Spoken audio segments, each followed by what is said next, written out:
नमस्कार दोस्तों, स्वागत है आपका आपके अपने चैनल हंग्री स्पिरिट्स में। हंग्री स्पिरिट्स देख रहे सारे दर्शकों का मैं अंजू शर्मा दिल से स्वागत करती हूँ। तो आपको मैंने पहले ही बोला था कि कल थोड़ा सा डाइसी है, बिजी शेड्यूल बहुत ज़्यादा है और इसी वजह से आपका पब्लिक वॉइस वीडियो नहीं आ पाया। मगर आज मेरी कोशिश है पूरी की पूरी और डेफिनेटली इस कोशिश में मैं कामयाब होंगी, क्योंकि अब वाइंड अप उस पर चल रहा है हमारे घर का जो फंक्शन है।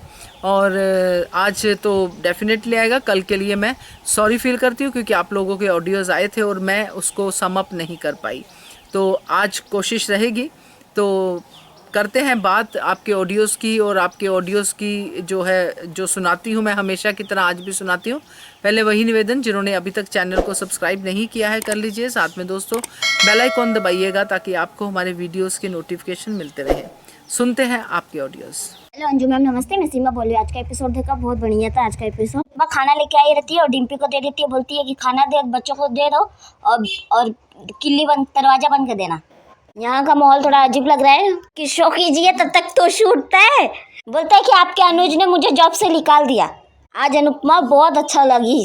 अनुपमा बोलती है, अरे अरे ये सब कैसे हो गया बेटा, इतने बड़े कारनामे के बाद तो तुझे सीईओ बना देना चाहिए। फिर तोशु बोलता है आप दुखी होने के वजह पे खुश हो रही हैं। तो अनुपमा बोलती है मैं खुश नहीं हूँ, लेकिन दुखी भी नहीं हूँ, सॉरी हैरान भी नहीं हूँ। बहुत बदतमीज है तोशु, अपने बारे में ही जब देखो तब सोचते रहता है। इतना बड़ा गलती किया फिर भी अनुपमा को ब्लेम डाल रहा है। तुझे और तेरे पिताश्री को कैसी माँ है के अलावा कुछ नहीं आता है क्या? ये तोशु बनराज कभी अपने आप से नहीं पूछते हैं, बस ये लोग दूसरे को ब्लेम डालना आता है। बस तू पहले सोचना कि तू कैसा पिता और कैसा बेटा और कैसा बाप है। भी कितना हिम्मत है, उसको बदतमीजी कर रहा है। मैं कैसा भी इंसान हूँ, लेकिन आप बुरी माँ हैं। कि अनुपमा चाहे कितना भी तरक्की हासिल कर ले, ये लोग जो इंसान दूसरे को अपने नज़र में देखता है ना, वही समझता भी है। और ये लोग वही समझते ही अनुपमा को, एक डोरमेट से ज़्यादा कुछ भी नहीं समझते ये लोग। अच्छी माँ बनने का मतलब कि तरह हजार गलतियों करने के बाद भी लल्लू पिच्चू करती रहो। मेरे को बड़ा हंसी आया इसको देख के। अच्छी माँ बनने का मतलब कि तू जो भी करे, जो भी कुछ भी कहे, मैं डोरमेट बन के तेरे पैरों के नीचे दबी रहूं, सॉरी पड़ी रहूं। अनुपमा बोलती है कि मुझे नहीं बनना है अच्छी माँ। तब तक तोशु बोलता है कि आप जानती है कि मैं आपकी छोटी से मिला आज। पहले सोच रहे थे कि नहीं बताओ, लेकिन अब सोच रहा हूँ कि मैं बता दूँ। कि तू भाई सोच ही क्यों रहे हो, बताना वैसे ही बता दो कि आपको पता है वो क्या आपके बारे में सोचती है। कि आद्या कहती है वो तो फिर भी अडॉप्टेड थी, आप तो फिर भी अपने 3 सगे बच्चों की भी माँ नहीं, सगी नहीं है, कि मम्मी ऐसी नहीं होती। शो में हद से ज्यादा एक माँ के कैरेक्टर को ऐसी करते हैं सब, कि बार बार उसकी ममता पे सवाल उठाते हैं। तब तक बनराज बोलता है कि सही है कि माँ ऐसी नहीं होती है, जो ऐसी होती है ना वो माँ हो ही नहीं सकती है। बहुत बदतमीज लगता है मुझे बनराज सच में। बापूजी अनुपमा के सामने तो स्टैंड ले ही नहीं पाते, उसके जाने के बाद स्टैंड लेते हैं।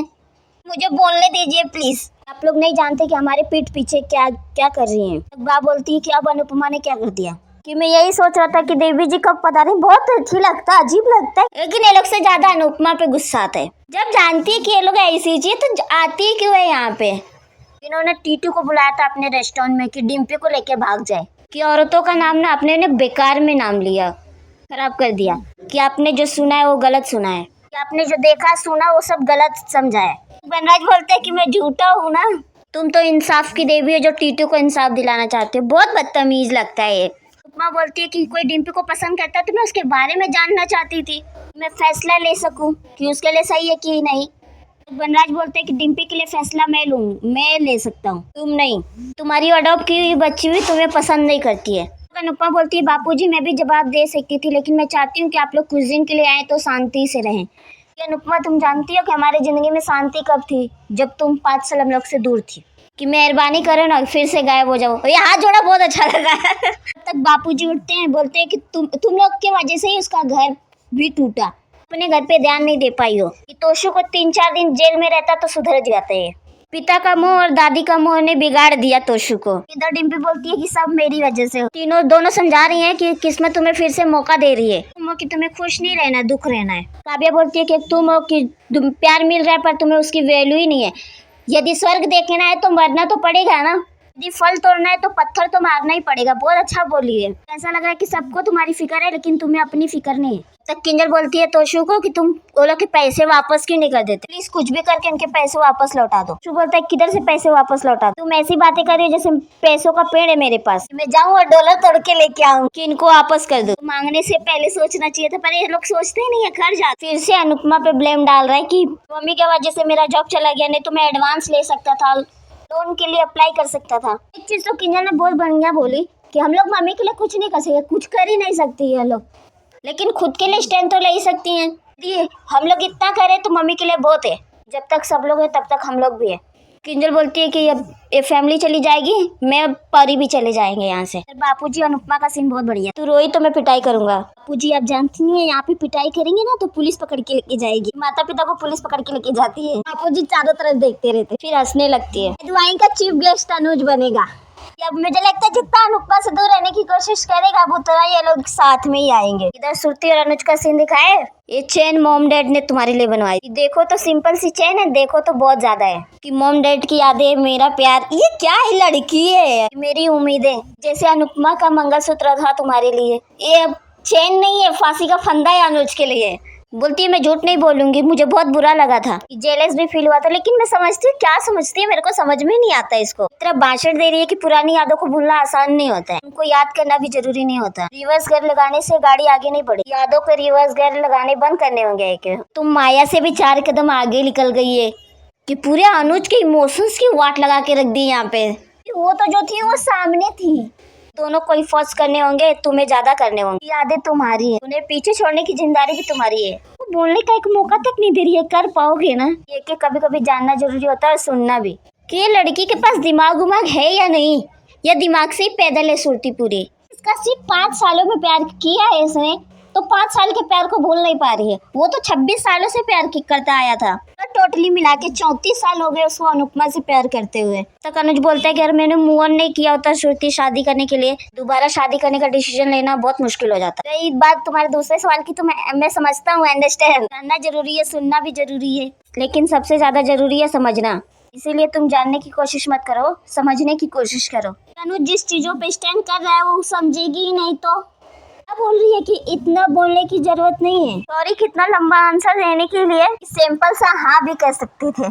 कि तब तक आद्या मैडम आती है, बोलती है मैं बहुत खुश हूँ, मुझे इतनी खुशी कभी भी नहीं हुई। तेरा अनुज सोच रहा है कि मैं अपनी बेटी के लिए शादी करके आगे बढ़ रहा हूँ, लेकिन मुझसे ये हो क्यों नहीं पा रहा है? क्या रोक रहा है अनुज को? इतनी पागल अंधी लड़की मैंने आज तक नहीं देखा, सच में। उसे दूसरों का पेन दिखाई देता है लेकिन अपने पिता का पेन नहीं दिखाई दे रहा है। तो खुश है या दुखी? का जुड़ाव तो जितना अपनी माँ से होता है उससे ज्यादा थोड़ा पिता से होता है। अनुपमा ने उतना किया, बोलती है कि मैं आज तक कभी इतनी खुश हुई नहीं। कभी कभी कुल्हाड़ी खुद पैर पे लग जाती है, लेकिन कभी कभी इंसान खुद कुल्हाड़ी को अपने पैर पे मारने की कोशिश करता है। वो अनुज कर रहा है। तो चेन पहन लिया, अब उसको वही याद आएगा खाली। बाकी थैंक यू अंजू मैम, सबको नमस्ते, thank you so much. Hello Anju ji, आपको और मेरी सारी फ्रेंड्स को मेरा प्यार भरा नमस्ते। अंजू जी, आज का शो जैसे देखा हमने, आज अनुपमा को स्पाइस एंड चटनी का टारगेट मिल गया, उसे पता चल गया सच्चाई। उसने कसम खा ली कि मुझे कुछ भी करना है, कोई जान लगा दूंगी, पर मैं स्पाइस एंड चटनी को, ये मेरे घर को, मेरी कर्म भूमि को, मेरी रोजी जहाँ मेरी पहचान, बहुत सारी बातें उसने बोली आज उस स्पाइस एंड चटनी के लिए। तो आज उसका वो दृढ़ संकल्प कि मुझे कुछ नहीं करना, कुछ भी करके करना है, उसे रास्ते पे चलना है, मन पर कैसे चलना है उसे ये पता नहीं कि कहाँ कैसे करना है, अभी उसको नहीं समझ में। कल कान्हा जी ने इशारा दिया वो कंपटीशन का, तो वो तो हो गई, बट अभी उसको नहीं समझ में आ रहा है वो उसने कि क्या करूँ मैं, कैसे करूँ, पर करना ज़रूर है। अच्छा लगा, वो एक निश्चय ही बहुत कुछ आगे बढ़ाता है। बहुत अच्छी अनुपमा ने वो एक समझाया हम सबको कि हम फैसला तो करो, पहले फैसला तो करो, मंजिल अपने आप मिल ही जाएगी। नहीं तो हम अगर कुछ सोचेंगे नहीं कि अरे हाथ धर के बैठ गए तो कुछ नहीं होने वाला, पर कोशिश करना ही बहुत ज़रूरी है। आज उसने एक फैसला किया कि मुझे कुछ नहीं होने देना, जान लगा दूंगी, बहुत अच्छा है, रास्ता भी मिल जाएगा। रास्ता तो पहले ही कान्हा जी ने दे दिया, समझने भर की दे रहे हैं उसके लिए। अभी टीटू उसके पीछे, बेचारे के पीछे जंजाल भी इतना है ना लोगों के पसंद है। अभी वो टीटू टीटू को भी बुला लिया उसने, उसको टीटू के लिए भी बात करना है। पर वनराज शाह ने आके बीच में वहाँ भी एक तमाशा क्रिएट करने की, स्पाइस एंड चटनी में घुस के तमाशा करने का वनराज शाह का क्या है। अनुपमा, इसको यहाँ से गेट आउट बोलो, ये तुम्हारा घर नहीं है। बोलो ये इंडिया नहीं है और ये तेरा घर नहीं है, तो यहाँ से निकल। वो यहाँ आया है, वो शांति से, वो कोई तमाशा करने नहीं आया। अगर वो आया है तो, टीटू आया है तो तमाशा करने नहीं आया। वो बाहर में बाद में बात करेंगे, ये बोलना चाहिए, उसको जवाब देना नहीं चाहिए, ये होना चाहिए भाई। क्योंकि स्पाइस एंड चटनी वनराज शाह की जागीर नहीं है जो वो यहाँ आके तमाशा करे, क्योंकि रेस्टोरेंट है, बाकी कस्टमर नहीं है। तो यहाँ पे जिसका देखते हैं वनराज को कैसे हैंडल करती है, क्योंकि अभी वो पूरा हुआ नहीं है। इधर अनुज का और श्रुति के सीन के बारे में बात करते हैं हम लोग कि अनुज और श्रुति का जो सीन दिखाया है, तो अनुज वो श्रुति ने मंगलसूत्र पहन लिया अनुपमा का कि ये मेरे लिए लाया है शायद सरप्राइज बोल के।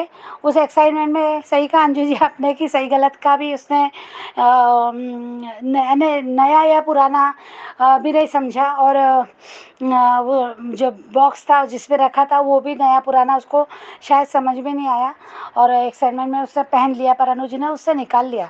वो निकालना बहुत कुछ बताता है। एक मंगलसूत्र का गले से, वो भी उसकी मंगेतर है, कल उसकी शादी होने वाली है, उसके गले से मंगलसूत्र का निकाल लेना एक अच्छा संकेत नहीं है। पर पता नहीं इसके पीछे क्या रीज़न है। हम तो कल सोच के अच्छा लग रहा था, पर आज जब मैंने, कल बहुत लोगों ने डिस्कशन किया था मराठी सीरियल को लेके, तो मेरे भी मन में ना चाहते हुए भी वो आगे ख्याल कि कहीं ऐसा ना हो। नहीं चाहती मैं, और मैं नहीं चाहती। और ये तो बात है कि यहाँ पे चांसेस कम है, क्योंकि यहाँ पे मान को देखना चाहते हैं हम लोग। ऑडियंस भड़क जाएगी, ऑडियंस शायद शो देखना बंद भी कर दे। अनुज नहीं तो शो नहीं, सही बात है, मैं भी मानती हूँ अनुज गलत कर रहा है, फिर भी अनुज को और हम एक उम्मीद से देख रहे हैं कि मान एक हो जाएंगे, क्योंकि हम मेरे सच्चा प्यार जीतना देखना चाहते हैं। और अब चाइल्ड के जो को लेके जो गलत मैसेज जा रहा है कि एक अडल्ट चाइल्ड के लिए, तो वो हम सही करना देखना चाहते हैं कि ये अच्छा संकेत जाए। एक मिडिल एज में शादी होना और सेकेंड मैरिज करना, ये सक्सेस होना चाहते हैं। 26 साल के प्यार को बर्बाद होते देखना नहीं चाहते। हो तो रहा है पर उसको जीतना चाहते, फिर से जीत में देखना, बदलते हुए देखना चाहते। तो यह अनुज के लिए ऐसा नहीं सोच सकते हम लोग, या ऐसा नहीं होगा। पर आता है मन में ख्याल कि ये उसका उतरना मजाक नहीं है, ये श्रुति ने पूरा मजाक बना रखा है। कहीं ऐसा ना हो कि श्रुति की गलती, श्रुति का जो ज़बरदस्ती अनुज पे हक जताना और उसको ये ज़बरदस्ती फोर्स करना, भूल जाओ भूल जाओ। तक तू भूल रही है कि बेटा, तू बता, तेरे एक तरफा प्यार है, तू भूल रही है क्या? तू भूलने को तैयार है क्या? तू भूलने को तैयार है? तू कुर्बानी देने को तैयार है क्या? जो उससे उम्मीद करे कि वो भूल जाए, हमारे लिए भूल जाए, हमारे बीच में नहीं आना चाहिए तुम्हारा वो कल अनुपमा, ये सब उसने जो आज बातें की। तो ये खुद 1% अपने लिए सोचो कि 26 साल से, वो इतने सालों से उसके मन में वो बसी है, वो नहीं निकाल पा रहा है। उसकी बेटी के साथ उसकी नज़रों में कल तक उसको लग रहा था कि अनुपमा ने गलत किया, अनुपमा छोड़ के गई, क्लोजर के चक्कर में भटकते रहा, गुस्सा करते रहा, पर अनुपमा सामने आ गई, सब भूल गया। और उसके बाद उसको कहते बेटी के लिए भी करना और अनुपमा को भी भूलना नहीं है, वो सब दिख रहा है, उसकी कश्मकश दिख रही है, उसका सब दिख रहा है। और उसको तुम ये कह रहे हो कि भूल जाए, ये कैसे बोल सकती है जो इतने साल मैंने, वो सिर्फ शादी तक और किस बेस पे शादी कर रही है। बहुत गलत करी श्रुति। कहीं उस बंदे की ऐसा करते करते घुटन में आप घुट रहा है, अनुज तो इस रिश्ते में घुट रहा है। सच पूछो तो कम से कम आप प्यार से खेल रहा था, हंस रहा था, भले वो बोझ था पर वो बोझ को उठा रहा था। एक छोटी की गलती से की वजह से वो सब भड़ भड़ निकल गया फ्लो में, और वो बहुत कुछ बहुत ज़्यादा है ना फ्लो में भी बोल गया, बहुत ज़्यादा। उसने, अनुपमा ने उसको पूरा सच बताया ही नहीं। अभी उसको इतना ही बताया कि मेरे बैगेज के भार से आप दब रहे थे, आपको घुटन सुकून की ज़िंदगी देना चाहती थी, खुश देखना चाहती थी, आप मेरे साथ खुश नहीं थे, मेरा बैलेंस नहीं कर पाई, मैंने कोशिश की पर नहीं संभाल पाई, तो आप उसमें, इसलिए मैंने आपको आज़ाद कर दिया, आपको उस घुटन भरे माहौल से छोड़ दिया, दूर करना चाहा, बस इतना ही उसने कहा। पर बाकी का जो उसके मन में दबा है, जो वो नहीं, हम जो उसने अध्याय से कहा, इसलिए हम बोलते हैं पर ये अनुपमा कभी नहीं बताएगी। मुझे पता है अनुपमा जानती है, अगर ये अनुज को अभी खुद से अगर अनुज बोल नहीं रहा ना, वो आएगा ये भी सामने कि अनुज खुद से नहीं बोल रहा ना कि मैंने भी तुम्हें बहुत कुछ बोला। ये उसको पता है कि अगर मैं अनुज को ऐसा बोल दूंगी तो अनुज टूट जाएगा, मर जाएगा, आधा तो मर ही जाएगा वो। क्योंकि अगर उसको ये भी अगर एहसास नहीं है ना, इसका मतलब उसको समझ में नहीं आ रहा कि उसने क्या बोला। कहीं ऐसा तो नहीं कि वो फ्लो में बोलते हैं कि यार उसको ये भी नहीं समझ में आ रहा कि मैं उस फ्लो में क्या क्या बोल गया।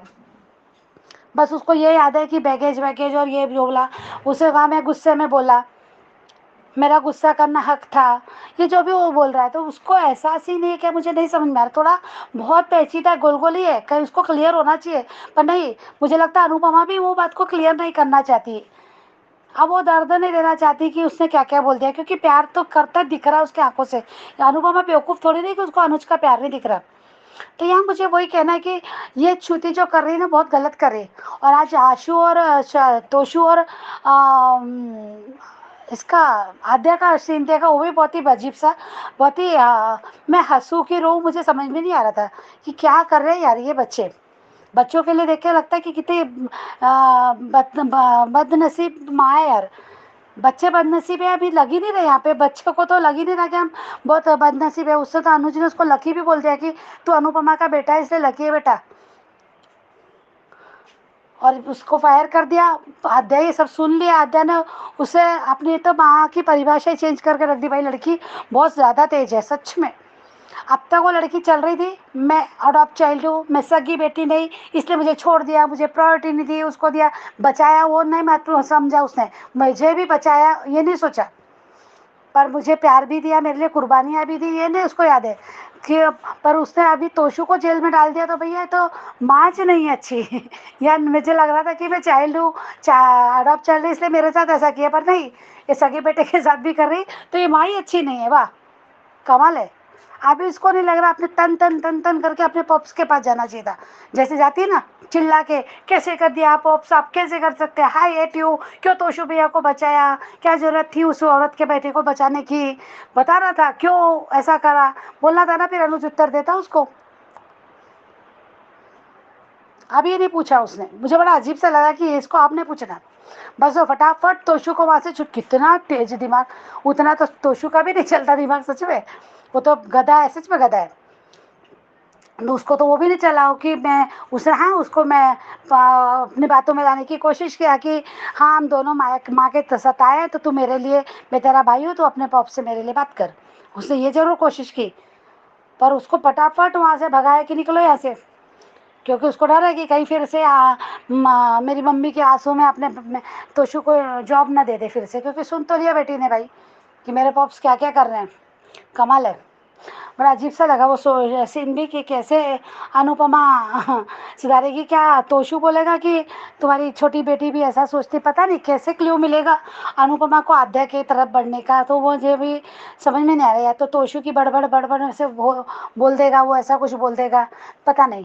पर क्योंकि श्रुति से एक उम्मीद थी, ये मंगलसूत्र का जो निकालना जो कल देखा था ना, तो मुझे लगा था कि श्रुति शायद धीरे से अभी उसको समझ में आ जाएगा, तो या शायद वो कहेगी कि नहीं आप एक हो जो, पर आद्या को सुधारना है, आद्या के मन से नफरत निकालना है, एक चांस देगी कि नहीं, अगर आद्या मानती है तो ठीक है, नहीं तो फिर हम तो शादी कर लेंगे। ऐसा मुझे लगा था कि श्रुति 50-50 वाला गेम खेलेगी कि मैं तो चाहती हूँ भाई आद्या माफ़ कर दे अपनी माँ को, पर अब नहीं मान रही है, तो चलो हम शादी तो करने ही वाले हैं, ऐसा मुझे लगा था। पर नहीं, ऐसा नहीं लग रहा, इसकी तरह तो रास्ते कुछ और ही लग रहे हैं श्रुति के।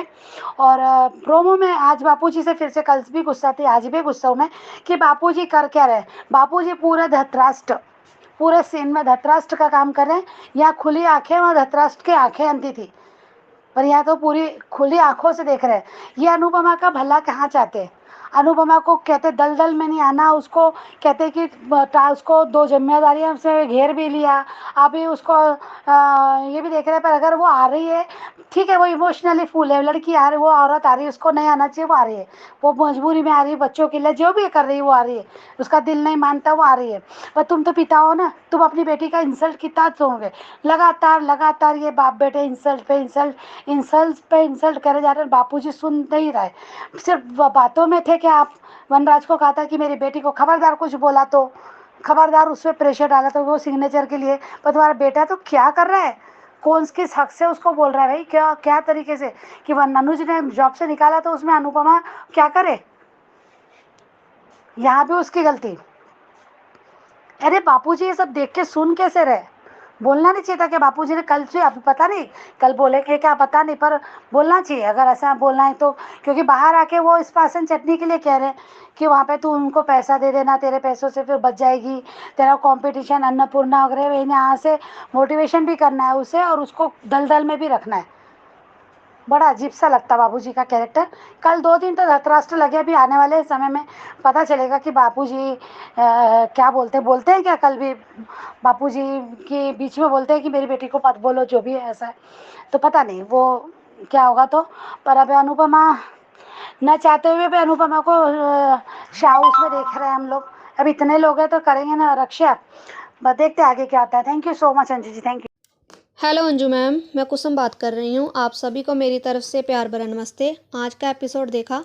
आज अनुपमा का किंजल के घर जाना और बच्चों के लिए आइसक्रीम लेकर जाना, और दूसरी तरफ वनराज और तोशु का ताने मारना और सुनाना। आज भी तोशु को कोई फ़र्क नहीं पड़ता कि मैंने क्या किया है, अब भी मैं क्या कर रहा हूँ। अब भी वो सिर्फ अपनी माँ को ही सुना रहा है कि आपकी वजह से आपके अनुज ने मुझे नौकरी से निकाल दिया है। अनुपमा का अच्छा जवाब कि तुम्हें तो सीईओ बना देना चाहिए था कंपनी का, तुम्हें निकाल क्यों दिया। उसने आज फिर से आद्या की बात अनुपमा के सामने रखी कि आपकी गोद ली हुई बेटी आपके बारे में क्या सोचती है। दूसरी तरफ आज वनराज ने अनुपमा से कहा, अनुपमा की इतनी बेइज्जती की। सच में गुस्सा तो बहुत आया, पर सारी गलती अनुपमा की है जो बार बार किंजल के घर जाती है, और क्या ज़रूरत पड़ी है इसे दूसरों के मामलों में टांग अड़ाने की। जब डिम्पी को कुछ नहीं सोचना है अपनी ज़िंदगी के बारे में, ना ही टीटू के बारे में, तो तुम्हें क्या पड़ी है। जिसकी प्रॉब्लम है उसे खुद हैंडल करने दो, तुम क्यों बीच में पड़ रही हो। तुम्हें जितना मर्जी समझा लें अनुपमा, तुम नहीं सुधरोगी, बार बार अपनी बेइज्जती करवाने चली जाती हो। आज जो भी तुम्हारे साथ वनराज ने किया, इसकी जिम्मेदार सिर्फ तुम खुद हो। आज श्रुति का अनुज को कहना कि तुम अनुपमा को भूल जाओ, जब तक तुम उसे नहीं भूलोगे तुम आगे नहीं बढ़ पाओगे। तुम जितनी मर्जी कोशिश कर लो श्रुति, अनुज अनुपमा को नहीं भूल पाएगा। इन दोनों के दिल एक दूसरे को देखकर जो धड़क उठते हैं, जो एक दूसरे की आहट तक महसूस करते हैं, इन्हें भगवान भी अलग नहीं कर सकता, तो तुम क्या चीज़ हो। आज काव्या और किंजल ने डिम्पी को बहुत समझाया कि तुम अपने लिए कब सोचोगी, हमेशा मम्मी तुम्हारे लिए करती है। पता नहीं किस मुहूर्त का इंतज़ार कर रही है ये डिम्पी। आज किंजल का तोशु को लास्ट चांस देने वाली बात कहना। अब मुझे तोशु को देखकर ऐसा लगता है कि कहीं ये कोई बहुत बड़ा कांड ना कर दे, जैसे इसके तेवर लग रहे हैं। उधर आज बापूजी का वनराज का मुंह तोड़ना अच्छा लगा, बट आगे भी अगर बापूजी ऐसे ही स्टैंड लें तो अच्छा है। जब चुप हो जाते हैं, कुछ नहीं बोलते हैं, तब गुस्सा आता है बापूजी पर। आज अनुपमा को सपोर्ट किया, अनुपमा का साथ दिया और उसे हिम्मत दी कि तू ये कर सकती है, तू एक अन्नपूर्णा माँ है, तू ज़रूर जीतेगी, तभी तो अपना रेस्टोरेंट बचा पाएगी। अनुपमा में हुनर है और जीतेगी भी वो। प्री कैम में देखा तो सब एक ही शॉप में शॉपिंग करने गए हैं। उधर अनुज ने जो साड़ी पसंद की, सेम अनुपमा को पसंद आ गई, तो जब वो पहन कर आई तो वो अनुज को सामने देखकर, सेम साड़ी देखकर हैरान रह गई। मुझे लगता है कि शायद वो साड़ी अनुज ने शायद अनुपमा के लिए ही पसंद की थी, आगे पता नहीं क्या होता है। और इन लोगों के साथ बा भी आई हुई है, और बाद में बा कहेगी अनुज से और श्रुति से कि शादी की शॉपिंग करने आए हो, तो बा श्रुति को शगन देती है और उस वक्त कहती है कि मैं नहीं दे पाई। आगे सुनने में भी आ रहा है कि श्रुति शायद कॉकटेल पार्टी रखने वाली है, जिसमें वो अनुपमा को भी इनवाइट करेगी, जिससे आद्या नाराज़ हो जाएगी। तभी तो हमने देखा कि अनुपमा अनुज के घर है, शायद इसी वजह से कुछ हुआ हो पार्टी में, जो उसे समझाने के लिए उसी के घर में रुकी हो। आगे देखते हैं मैम क्या ट्विस्ट आते हैं कहानी में। Thank you. Hello, good morning Anju ji, Kumudini Tripathi. हमारी सभी प्यारी बहनों को सुबह का प्यार भरा नमस्कार, और उन सभी का बहुत बहुत धन्यवाद जिनको मेरा ऑडियो अच्छा लगता है। और रानी महेंद्रू जी, आपके लवली और मोटिवेशनल कमेंट्स के लिए बहुत बहुत तहे दिल से धन्यवाद। और कल पब्लिक वॉइस का वीडियो नहीं आया, बहुत इंतज़ार करते रहे अंजू मैम, पता नहीं क्यों नहीं आया। और आज का एपिसोड देखा अपनी माँ को बुरी माँ बोल रहा है, ये है औलाद। तोशु। अच्छी माँ की परिभाषा अनुपमा ने तोशु को बताई और कहा कि मुझे नहीं बनना अच्छी माँ, मैं बुरी माँ ही ठीक हूँ। वाह तोशु वाह, कह रहा है कि आप माँ कहलाने के लायक नहीं हैं और तू बाप कहलाने के लायक है। तो उस पर वनराज का और ठप्पा लग गया कि माँ ऐसी नहीं होती है, और अगर ऐसी होती है तो वो माँ होती ही नहीं है। बाबूजी बीच में बोलना चाहे पर सुपुत्र ने मना कर दिया। वनराज ने टीटू वाली बात को तोड़ मरोड़ कर बताई सभी को, और अच्छा भी है। और वही और झमेले में पड़ो अनुपमा, चली है तीसरी शादी कराने का बीड़ा उठाने। श्रुति ने इमोशनल करने के लिए चेन अनुज को पहनाकर इमोशनल फूल बनाने की कोशिश की और अनुपमा को भूलने के लिए कहा, पर श्रुति ये कभी नहीं हो सकता। अपनी इन चेन का मुकाबला अनुपमा के मंगलसूत्र से कर रही हो। शर्म आनी चाहिए श्रुति तुमको, शर्म आनी चाहिए तुमको अनुपमा। खुद कितनी बार तुम सुनोगी, ये सुन लो, आज फिर वनराज ने तुमको बोल दिया कि मेरी ज़िंदगी में शांति तब थी जब 5 सालों में तुम मेरी ज़िंदगी में नहीं थी। यही सुनने के लिए तुम इन गंदे लोगों के पास मरने आती हो। सच में तुमको क्या कहें अनुपमा, और तुम भी जिंदा लाश बन गई थी बिना शाहौज वालों के। अब तुमको भी बहुत मज़ा आता है इनके ताने सुनने में, जिनके लिए लड़ती मरती घूमती रही हो तुम। सब तुम्हारी बेइज्जती होते देखते हैं और तुम सब चुप रहते हैं। अरे तुम चली जाओ यार, चुल्लू भर पानी में डूब मरो, जाओ अनुपमा, बेशर्म हो तुम बिल्कुल। बाबूजी ने एक एक बात सही कही अनुपमा के बारे में। बाबूजी आप भी अनुपमा को यूज़ करना जानते हो। सच में आते ही सब कुछ अनुपमा को बता दिया था। क्यों? सबके झमेले तुमने क्यों बताए थे? अपना सारा बोझा अनुपमा को दे दिया था। काव्या किंजल डिम्पी को समझा रही है, खुद क्या स्टैंड ले रही है? कुछ नहीं। अनुपमा ने बाबूजी को रेस्टोरेंट के लोन के बारे में बताया और कंपटीशन वाली बात भी बताई। तो बाबूजी ने कंपटीशन के लिए मोटिवेट किया अनुपमा को और आशीर्वाद भी दिया अनु को कि सफलता तेरे कदम चूमे। ये सीन बहुत अच्छा लगा और फॉर्म फिलअप कराया और जय श्री कृष्णा के शंखनाद के साथ फॉर्म भर गया। और किंजल ने तोसू को लास्ट वार्निंग दे दी और कहा है कि सब सही करो वरना हम इंडिया वापस चले जाएंगे, और अगर तोसू का कुछ ज़्यादा बुरा हो गया तो सब के सब यहाँ तक कि व्यूवर्स भी अनुज को ही दोष देंगे कि ना अनुज बेल करवाता ना तोसू का बुरा होता, फिर किंजल यहाँ बच जाएगी, जबकि असली खिलाड़ी तो किंजल ही है। उसने ही अनुज को मैनिपुलेट किया था। ऐसा ही 5 साल पहले एक्सीडेंट के समय हुआ था। ना किंजल वनरासा से छुपकर अनुपमा के पास आती और ना ही पिकनिक पर ये लोग जाते और ना ही हादसा होता, पर कोई भी किंजल का नाम नहीं लेता है। आखिर क्यों? दूसरी बात, जब किंजल कार चला रही थी तब अनुपमा को पीछे छोटी और परी के साथ बैठना था। क्यों नहीं बैठी? अगर पीछे बैठती तो हादसा टाला जा सकता था, पर कोई कुछ नहीं कहता। बस छोटी छोटी रट लगाए रहते हैं लोग, कि छोटी ने ऐसा किया। आखिर क्यों? उसकी गलती तीसरे नंबर पर आती है जब उसने कहा हम भी आगे बैठेंगे। सच पूछो तो नंबर 1 पर किंजल ही है। मान को अलग करने में दूसरे नंबर पर पूरा शाह परिवार आता है। सच पूछो तो सिंगल पर्सन भी नहीं है शाह परिवार में अनुपमा का कोई अपना।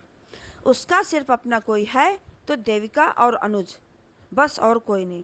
अब अमेरिका में ज़रूर रिश्ते बने हैं नए, ये कब तक अच्छे रहते हैं ये बताना मुश्किल है। हाँ, अभी बहुत अच्छे हैं ये सारे रिश्ते। अगर एक बार दीपू और अनुपमा की शादी की बात बीच में आ गई तो इन रिश्तों में खटास ज़रूर आएगी। और प्री कैप में देखा, किंजल एक साड़ी अनुपमा को देती है, अनुपमा मना करती है, फिर वही साड़ी अनुज देखता है। अनुपमा को बहुत अच्छी लगती है साड़ी पहने खड़ी है अनुज देखता रह जाता है। फिर श्रुति अनुपमा टकरा जाती हैं। श्रुति जानबूझकर अनुज की ड्रेस दिखाकर चढ़ा रही है और उसी से पूछ रही है अनुज के लिए कि कौन सा लूँ। अब आगे देखते हैं सीरियल में क्या होता है। बहुत बहुत धन्यवाद। गुड आफ्टरनून अंजू दीदी, महिमा, नमस्ते। आज मेरे हर्षित का जन्मदिन है, उसके लिए हम लोग सब विश कर चुके हैं, तो आप भी कर दीजिए। और हमारी पूरी बहनें और हमारे पूरे बलदेव भैया आप भी। और लीजिए, हर्षित कुछ बोलना चाहते हैं। गुड आफ्टरनून अंजू मासी, हम हर्षित।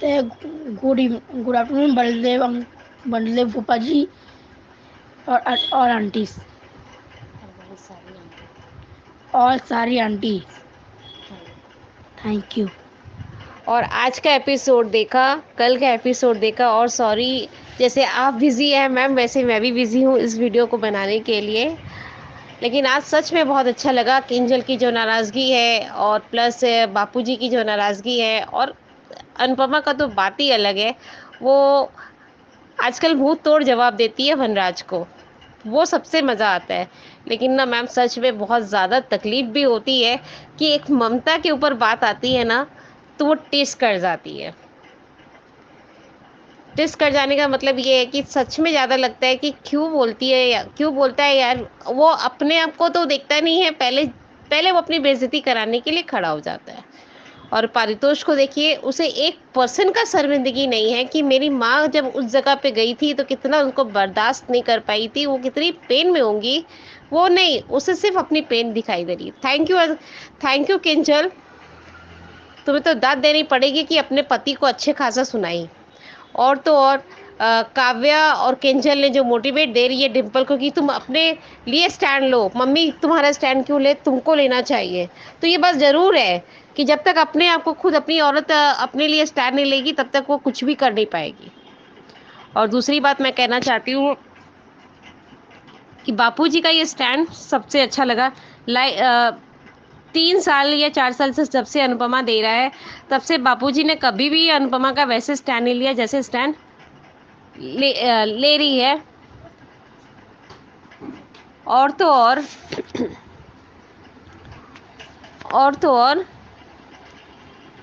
कहना है कि अब ये श्रुति का अलग ही नौटंकी चल रहा है कि सी समथिंग एल्स, कि तुम्हें भूलना पड़ेगा आगे चलने के लिए, पीछे को भूलना पड़ेगा। तो मैं एक बात पूछना चाहती हूँ कि तुम अपने माँ बाप को तो पल भर में ही भूल गई, पर अनुज नहीं भूल पाएगा अनुपमा को।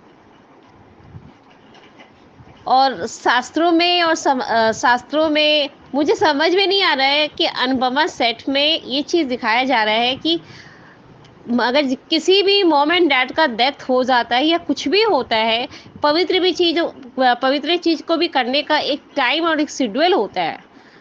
जो दिखाया जा रहा है कि अनुज की शादियां दिखाई जा रही है कि अब अनुज और श्रुति की शादी कर दिया जाएगा। वो लोग मार्केट कर रहे हैं, वो लोग तिथि निकाल रहे हैं, क्या क्या चीज़ कर रहे हैं। मतलब कि अगर दिखाना है तो लॉजिकली दिखाए कि साल भर का, 2 साल भर का या 6 महीने ही आगे बढ़ जाता, तब शादी करती। लेकिन पहले शादी कर रहे हैं, क्या बताऊं मैं।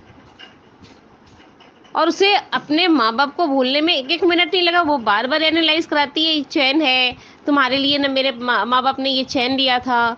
तो क्या जताने की कोशिश कर रही है। और मार्केट करने गई है तो अब उससे पूछ रही है कि ये कौन सा शेरवानी लो अनुज को, तुमको तो पता ही है। अब बताओ, आध्या की बदतमीजी, अब पता नहीं कि क्या बदतमीजी करेगी वो मार्केट में जब अनुपमा अपना कपड़े लेने गई हैं या साड़ी खरीदने गई हैं। कल का एपिसोड तो पता नहीं क्या होने वाला है। बट सबसे अच्छा लगा ये चीज़ देखने में कि बापूजी आज पहली बार, फर्स्ट टाइम अनुपमा का साथ देने के लिए खड़े हुए हैं। कि कभी भी नहीं देखा कि अनुपमा के लिए वो कुछ बोलते हैं, वो चुपचाप सुन लेते हैं और साइड हो जाते हैं। लेकिन इस बार सबसे ज़्यादा अच्छा लगा कि उन्होंने कहा कि तुम लोग क्या देखे हो, भले अनुपमा के लिए वो इतनी बड़ी बात कहे, और अनुपमा को मोटिवेट किए कि नहीं, तुम अमेरिका के सबसे बड़े बड़े शेफ आने दो, पर तुम एक गृहिणी हो, तुम एक माँ हो, और तुम एक अन्नपूर्णा हो। मतलब तुम एक, मतलब हम बोलते हैं ना, हम औरतों को इतना मान सम्मान मिलना चाहिए जो करने के लिए आगे बढ़ती है लेडीज़। वो कहते हैं ना, रानी लक्ष्मीबाई हो, चाहे वो जोधा हो, कुंवरी जोधा हो, चाहे वो इंदिरा गांधी हो चाहे कोई भी हो, ये औरत हमेशा ही आगे निकलती हैं। कभी भी ऐसा नहीं है कि आगे ना निकले। आगे निकलने के लिए कोई मर्द की ज़रूरत नहीं होती। इसलिए अनुपमा को भी किसी मर्द की ज़रूरत नहीं है, ना अनुज कपाड़िया की, ना यशदीप जी की, ना वनराज की। वो अपने ही आगे निकल सकती है, उसे किसी की सपोर्ट की ज़रूरत नहीं है। बस यही चीज़ देखना चाहते हैं कि अब हम लोग ये देखना चाहते हैं कि वुमेन एम्पावरमेंट देखना चाहते हैं, ना कि अनुज और अनुपमा की शादी, और ना कि किसी के साथ वो परेशान रहे। जिस तरह से अनुज कपाड़िया अपनी बेटी के सामने सिर्फ शांत रह जाता है, कुछ बोलता नहीं है, कुछ करता नहीं है, तो उसके साथ भी ऐसा ही होना चाहिए। वो बोलते हैं ना, कर्मा रिटर्न एक बार होना ही चाहिए अनुज के साथ, कि अनुज को पता लगे कि जिसको मैं छोड़ दिया वो एक हीरा थी, और जिसे मैं अपनाने जा रहा हूँ वो पता नहीं कैसी है। कुछ पाने के लिए कुछ करना पड़ता है, कुछ करने के लिए कुछ पाना पड़ता है। तो ये चीज़ देखते हैं आगे का स्टोरी क्या होता है मैम। बस इतना ही बोलना है। Thank you Anju ma'am, and I love you too, most thank you.